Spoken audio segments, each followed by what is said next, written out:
All right, thanks everybody for tuning in today to Blockchain University, brought to you by Andre Rivers. I am the founder and president of RIFL Corp. Today is going to be our final episode for the beginning portion of the class. For you guys who are going to stick around and do the expert analysis, to learn how to do technical analysis, and to go into more depth about each individual project that I'm a fan of or I believe is going to be profitable in the future, and also how to research individual projects for yourself. That's going to be covered in the advanced course. Today, for the final lesson with the beginners course, we're just going to go over different websites that are mobile apps that you can use to maintain your portfolio balance. Different offline wallets such as paper wallets, hardware wallets, and we're also going to take a brief look at TradingView and do some very beginner level technical analysis and teach you guys just how to pull up the charts and how to basically take a look and do technical analysis, or at least look at the charts and see how they're going. So actually, let's start with how to basically create offline wallets. So we're currently on Google Bitcoin offline wallets, and we'll go a little bit into how to store offline wallets and the different things. I know one of them is the Ledger Nano, and it's pretty cool. I actually don't own one, but I have a friend who owns the Ledger Nano, and that's an offline wallet which can basically not be you can't basically break into it because the private keys are obviously all private and it's offline, so there's no way that a hacker or anybody can find it. It's basically up to the person who owns the offline wallet. And if they lose that wallet, unfortunately, they probably will lose that Bitcoin. That's the scariest part. Whereas me leaving it on the online wallet or leaving it on a online wallet or the exchange, it's very, I have someone to blame in my sense. I have somebody on the internet to blame rather than blaming myself when I lose the hardware wallet. So, all right. And we're going to take a look. Okay, see. Electric wallets can be downloaded software or hosted in the cloud. So that's what I just spoke of. That'll be something that you can download online or through the websites. Software wallet is that it's going to be not online. It's going to be something that you download to your hard drive and you keep. And like we mentioned, the online wallet is something that's going to be either on an exchange or cloud-based. The mobile wallet, that's going to be on your cell phone. Hardware wallets is, like I spoke of, the Ledger Nano, something that you can basically plug in, or it'll be kind of sort of like a flash drive where you can put it onto the hardware, take it out, and it's not online. And they're the most secure because they're not hackable since they're not online, but they can be stolen or lost, as we see here. So, like I spoke of, the Ledger, the Trezor, KeepKey, in case they're the notable examples. And the simplest of all wallets is basically the paper wallet, where you can just print out your private keys, store them somewhere safe. You don't want to lose those because this is the easiest to lose since it's a piece of paper. So, my actual most recommended, it depends on your method or how technologically savvy you are. I feel as though more of the older people are going to use the paper wallet because it's more traditional and it's technically the safest because it's on paper, so nobody can see this but you. But that's the hard part because you may lose that wallet. The hardware wallet is the dopest, I would believe, because it's offline, but it's easy to put online, whereas the paper wallet is going to be basically on paper. Whereas the hardware wallet, you know where it is, you plug it in, and you're able to just access those private keys. You don't have to keep a physical note of those private keys. And the mobile wallet as well, I believe, is pretty safe, but this is what you would use basically if you want to transact from your cell phone to maybe a merchant or transact in real life. So that's what the mobile wallet would be used for. And actually, Coinbase has a mobile wallet as well. My favorite mobile app to keep track of your portfolio outside of that is going to be CoinStats. And CoinStats is basically somewhere where you can just keep track of the live prices of Bitcoin and all the cryptocurrencies.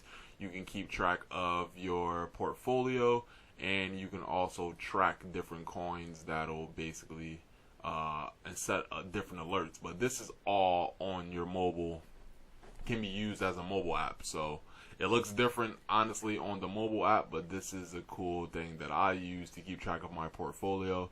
You can basically keep track of the trades you make, and you can keep track of a certain amount of, well, all the coins that you wanted to list, your favorite coins you can keep track of. You will also do it by the change. You can do it by the market cap. You can do it by the volume. So I like to basically put it by the change and the volume so that I can see what coins are operating at a high change percentage, because if it's going down 23%, then to go back to normal, it's going to go up 23% or 24%, and that's a good trade where you can get a 24% gain or a higher gain probably than that of 50% and 60%. So that's what I like to trade off of. I told you guys on the previous video, when they're in big red, I like to basically go catch them while they're in red and see if I can get that reciprocal of change when it goes back green. And that's usually how you can see what coins are the most volatile. Usually they're the highest change. It's usually pretty much the same coins, but today it's a very bloody day, so it's different. So that is CoinStats. That's what I recommend you keep track of all of your transactions on. But to actually keep track of your wallet, you have the paper wallet, you have the electronic wallet, you have the online wallet, you have the hardware wallet, and you have a software wallet where you can just basically save it on your computer. So there's many different wallets that you're able to use to keep track of your cryptocurrency and to basically use it as a store of value. Now we're going to take a look at TradingView, and this is something that usually all of the exchanges uses, and you can use for yourself to basically learn how to do TA. And we're going to actually learn TA in my advanced class, but we're just going to go over a brief overview of the features of the charts. Okay. And as you can see, I already have my EMA ribbons up. Let me take that off. Indicators, and I have the RSI up.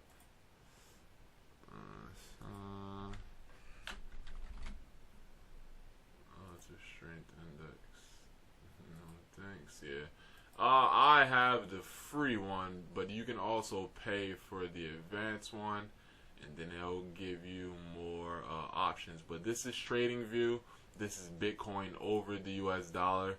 You can basically look at the S&P, SPY, the Dow Jones, the UK exchange. You can look at many different exchanges. It's crazy. They're all super red today. The market is crazy. But you can just, and let's say, let's go to CoinMarketCap. And this is what I usually do to try to see. I'm not used to seeing Bitcoin at this level, so I'm going to keep saying it's crazy, guys. But let me go to CoinMarketCap, and this is usually how I view CoinMarketCap.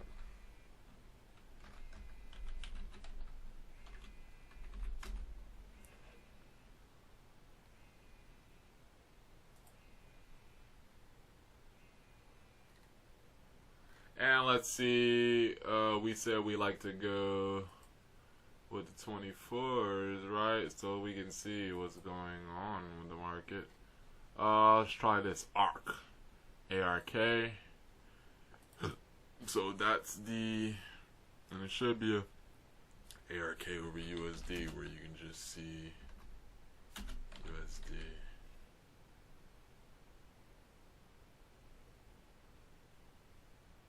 So you guys don't have ARK. PCC.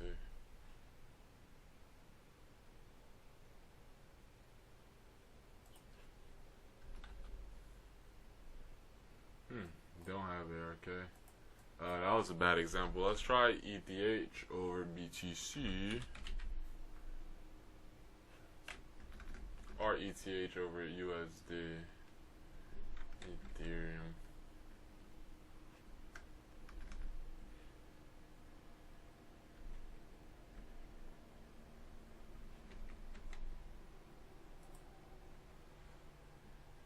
This is Bitcoin over the US dollar.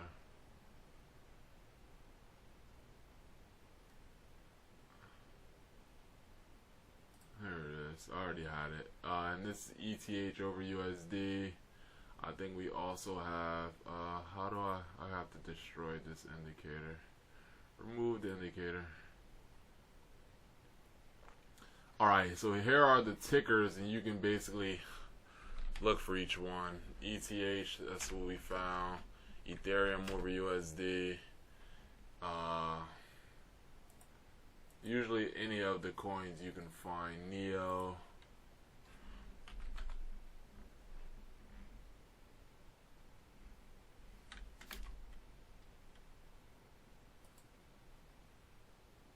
And this is not Neo.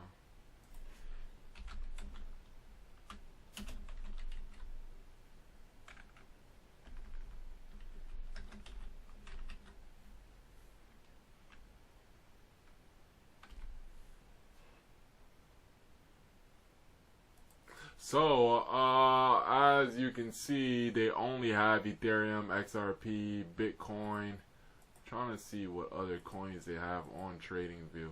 But I usually just use TradingView to view Bitcoin and Ethereum charts.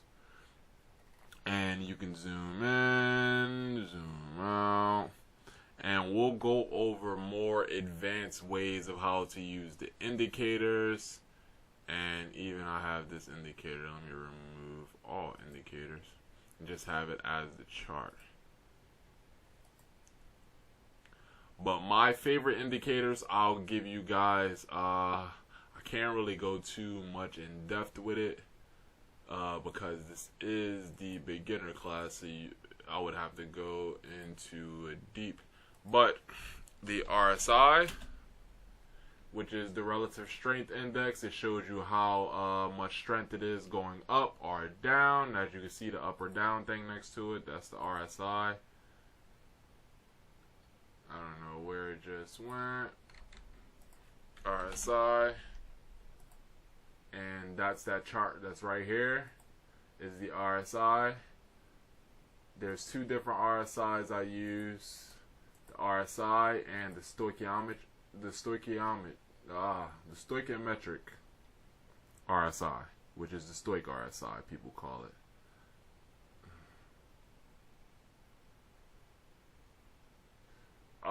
The stochastic. Oh, I'm sorry, guys. It's been a long day. Stochastic RSI. I called it the stochastic. I don't know what's wrong with me today. You see the difference? This is the stochastic RSI is more up and down, and they have two lines where you basically can go by when it crosses the line is usually going bearish, and when it crosses the line at the bottom is usually going bullish, versus the regular RSI. If you can see, that's the stochastic RSI. I'm sorry, guys. The stochastic RSI versus the regular RSI. Now you see this is the stochastic RSI, and you can see usually when these things flip, that's when they're changing trends. So if it's up and they intercede, then it's going probably to change trends. And when it's on the way down, when they intercede, it's usually changing trends. And the RSI is just plain Jane. It doesn't have any of the multiple lines. It's literally, you judge this by the points. And I've seen that the RSI now is probably lower than it's been for a long time. This is the 4-hour chart. Let's try the weekly. Yeah, the RSI now is at levels that probably haven't been for a long time. But that's just today. So that's the two biggest indicators I use, is the stochastic RSI and the regular RSI. And also, you want to learn about the moving averages. So I'll do the moving average exponential. And let me take it off. I have it on the weekly chart, 4-hour. And this is the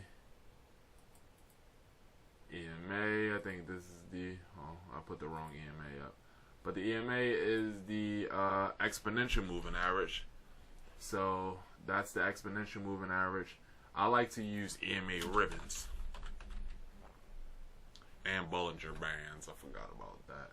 The EMA ribbons, you can see all of the, you don't have to basically look at just the 20-day or the 30-day or the 40-day. You'll see the whole ribbon that has all of the different moving averages, and they're pretty much close today. But this is the exponential moving average. There's also the standard moving average.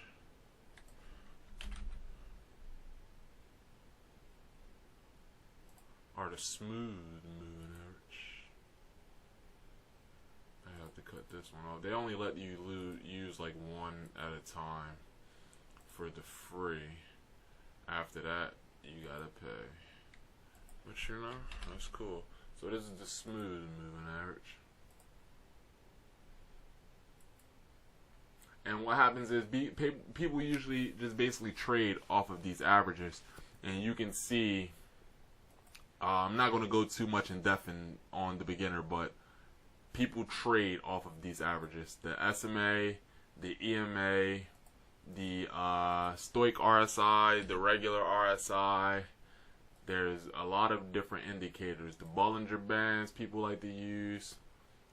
The Bollinger Bands is when it gets well, I'll explain. That's the benefit of getting the advanced class. The advanced class, I'll go over all of these signals or these indexes, and I'll show you how to basically use these indexes or these signals or these indicators to trade. And that's pretty much going to be all for today. I want to thank you guys for checking out Blockchain University. I hope you learned as much as possible to basically get your wheels turning so that you'll be able to create your own ideas or beliefs about how to trade cryptocurrency, how to trade Bitcoin, the intrinsic value of blockchain, the intrinsic value of smart contracts, and how to basically, or how we're going to use these things in the future to basically change the financial realm as we know it. And with this information, I want all of you guys to be able to independently create your own concepts and theories and beliefs about this technology, and also be able to be a part of the biggest exchange in wealth in the history of mankind, because we're going from one system, we're going from, like I mentioned in our previous class, we went from commodities to political money, and we're going from political backed money to mathematics backed money. So just how the people who were able to hoard the gold during the commodity age, once it went to political money, and they were able to hoard that gold and bring it over to the political concept of money because they had an original commodity, you're able to do that same thing with this asset class, which is take your political money, go into the mathematics-based asset class, make that exchange in wealth, and then watch you buy it for cheap. And then ultimately, I believe that in the future, there's not going to be a price in Bitcoin or cryptocurrencies, because they're going to be a staple of our financial system. So we're not going to be able to say Bitcoin is worth $4,000, or Bitcoin is worth $2,000, or Bitcoin is worth $6,500, and Ether is worth $1,000, and blah blah blah. It's going to be so big and such a staple of our financial system. Everything else is going to be measured to that. So it's going to be worth too much for us to even put a price on it, basically. where it's going to be a staple of our financial system and our economy, and we're going to basically be using cryptocurrencies and blockchain to run our financial system, our legal system, our voting system, our political system, anything that has a ledger. We're going to be able to use blockchain and smart contracts to basically decentralize that. So I want to thank you guys again for checking out Blockchain University. My name is Andre Rivers. If you are tuning in for the advanced class, keep tuning in. I want to thank you. But if you are this is your last class and you're a part of the beginner session, I want to thank you for tuning in, guys. And I'm signing out. Andre Rivers, Blockchain University, RIFL Corp. Visit www.riflcorp.com. Thank you.